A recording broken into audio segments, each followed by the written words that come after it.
हाँ दोस्तों, मैं हूँ आपकी होस्ट और आज हम एक ऐसी किताब की बात करने वाले हैं जो शायद इंडिया की सबसे मिसअंडरस्टूड बुक है।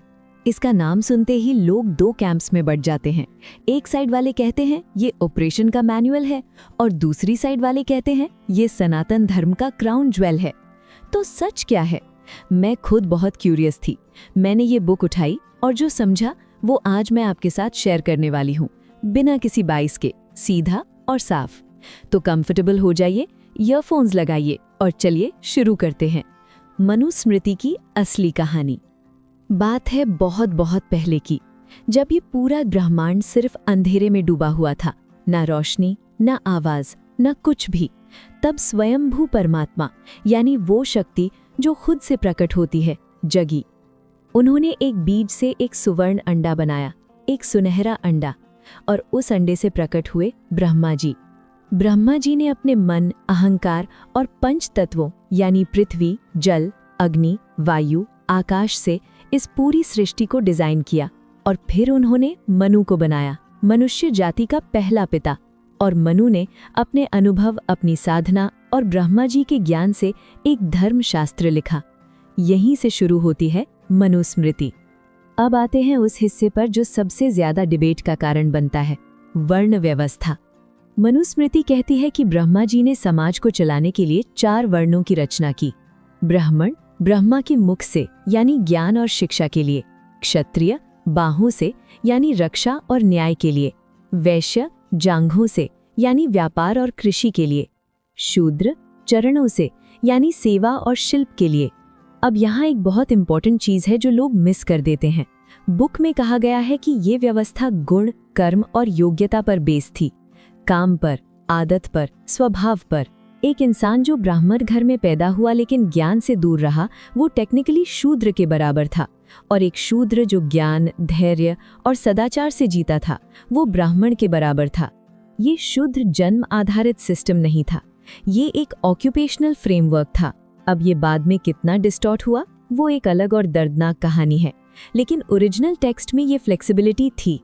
सिर्फ समाज का स्ट्रक्चर नहीं, मनुस्मृति ने एक इंसान की पूरी जिंदगी का रोड मैप भी दिया। इसे कहते हैं आश्रम व्यवस्था, और ये सीरियसली आज भी रेलेवेंट है। पहला आश्रम है ब्रह्मचर्य, स्टूडेंट लाइफ, बस पढ़ो, सीखो, गुरु की सेवा करो, डिस्ट्रैक्शन जीरो। दूसरा और सबसे इंपॉर्टेंट आश्रम है गृहस्था, गृहस्थ जीवन, शादी, परिवार, जिम्मेदारी। ये आश्रम इतना पावरफुल इसलिए है क्योंकि ये बाकी तीनों आश्रमों को सपोर्ट करता है। अगर गृहस्थ ना हो तो सन्यासी को भी खाना कौन देगा? सोसाइटी सिर्फ साधुओं से नहीं चलती। तीसरा है वानप्रस्था। जब बाल सफेद हो जाएं, पोता पोती घूमने लगे, तब धीरे धीरे दुनिया से डिटैच होना शुरू करो, रिस्पॉन्सिबिलिटीज दो और सीधे हो जाओ। और चौथा है सन्यासा। सब कुछ छोड़ दो, घर, मोह, धन, रिश्ते, सिर्फ एक लक्ष्य, मोक्ष। है ना क्या क्लीन सिस्टम? बर्थ से डेथ तक एक पूरा लाइफ डिजाइन। मनुस्मृति में धर्म के 10 लक्षण बताए गए हैं, और यार ये लिस्ट पढ़ के जेन्युइनली अच्छा लगता है। धैर्य यानी पेशेंस, क्षमा फॉरगिवनेस, दम अपनी इंद्रियों पर कंट्रोल, अस्तेय चोरी ना करना, शौच प्योरिटी अंदर और बाहर दोनों, इंद्रिय निग्रह अपनी फीलिंग्स को कंट्रोल करना, धी विजडम सही सोचने की ताकत, विद्या नॉलेज, सत्य ट्रूथ, अक्रोध एंगर से ऊपर उठना। एक इंसान अगर ये 10 चीजें फॉलो करे तो वो किसी भी रिलीजन में हो, किसी भी बैकग्राउंड से हो, वो धर्मी है। ये लिस्ट जेन्युइनली यूनिवर्सल है। अब आते हैं राजधर्म और दंड पर, यानी राजा की जिम्मेदारी पर, और ये सेक्शन आज के पॉलिटिशियंस के लिए भी एक लेसन है। मनुस्मृति कहती है कि राजा के पास एक वेपन होना चाहिए। वो वेपन है दंड, यानी सही पनिशमेंट का अधिकार। अगर राजा दंड का इस्तेमाल नहीं करता तो क्या होगा? बुक एक पावरफुल एनालॉजी देती है, मत्स्य न्याय, यानी बड़ी मछली छोटी मछली को खा जाती है। अगर लॉ वीक हो, अगर पनिशमेंट ना हो, तो ताकतवर लोग कमजोरों को क्रश कर देंगे, सोसाइटी केओस बन जाएगी। तो दंड सिर्फ पनिशमेंट नहीं है, ये प्रोटेक्शन है, ये ऑर्डर है, ये जस्टिस है। और राजा का धर्म क्या है? प्रजा की रक्षा करना, चाहे अपनी जान भी क्यों ना लगानी पड़े। और अब वो हिस्सा जिसके बारे में मैं खुद एज अ वुमन सोचती रही, मनुस्मृति में स्त्री का स्थान। एक तरफ बुक का एक श्लोक कहता है, यत्र नार्यस्तु पूज्यन्ते रमन्ते तत्र देवताः। उन्हें हमेशा खुश और सम्मानित रखना चाहिए। गृहस्थ आश्रम में स्त्री के बिना घर अधूरा है। लेकिन दूसरी तरफ बुक कहती है कि स्त्री को हमेशा रक्षा में रहना चाहिए, पिता की छांव में, फिर पति की, फिर पुत्र की। ये टेंशन रियल है, और मैं ये नहीं कहूंगी कि ये कॉन्ट्रडिक्शंस नहीं हैं।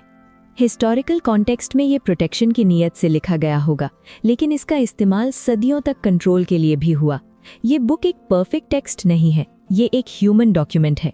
एक स्पेसिफिक टाइम, एक स्पेसिफिक सोसाइटी के लिए लिखा गया, और इसे उसी लेंस से पढ़ना जरूरी है। और फाइनली, मनुस्मृति का सबसे टाइमलेस टीचिंग, कर्म। बुक कहती है हमारे मन के विचार, वाणी के शब्द और शरीर के काम तीनों मिलकर डिसाइड करते हैं कि हम अगले जन्म में क्या बनेंगे। जो इंसान धर्म, सत्य और ज्ञान के रास्ते चला, वो मोक्ष की तरफ बढ़ता है, और जो लोभ, क्रोध और अधर्म से जीता रहा, वो उसी चक्रव्यूह में घूमता रहता है। ये सिर्फ रीबर्थ की थ्योरी नहीं है, ये एक अकाउंटेबिलिटी फ्रेमवर्क है। हर एक चॉइस मैटर करती है, हर एक एक्ट मैटर करता है। तो दोस्तों, ये थी मनुस्मृति की ऑनेस्ट समरी। ये बुक एक कंट्रोवर्शियल है और रहेगी। इसमें कुछ टाइमलेस विजडम है, कर्म, धर्म, सोशल स्ट्रक्चर, और कुछ ऐसी चीजें भी हैं जो आज के समय में एक्सेप्टेबल नहीं है। लेकिन एक एजुकेटेड इंसान का काम होता है सीधा सोर्स पढ़ना, जजमेंट बाद में करना। अगर आप सीरियसली डीप डाइव करना चाहते हो तो चैप्टर 2 धर्म के लक्षण, चैप्टर 7 राजधर्म और चैप्टर 12 कर्म थ्योरी, ये 3 चैप्टर्स जरूर पढ़ो। अगर ये समरी हेल्पफुल लगी तो प्लीज लाइक करो, शेयर करो अपने उन दोस्तों के साथ जो ये डिबेट्स में इन्वॉल्व रहते हैं, और सब्सक्राइब करो कहानाओं को, क्योंकि यहाँ हम बुक सिर्फ समराइज नहीं करते, हम उन्हें ऑनेस्टली समझने की कोशिश करते हैं। मिलते हैं अगली बुक में, तब तक पढ़ते रहो, सोचते रहो।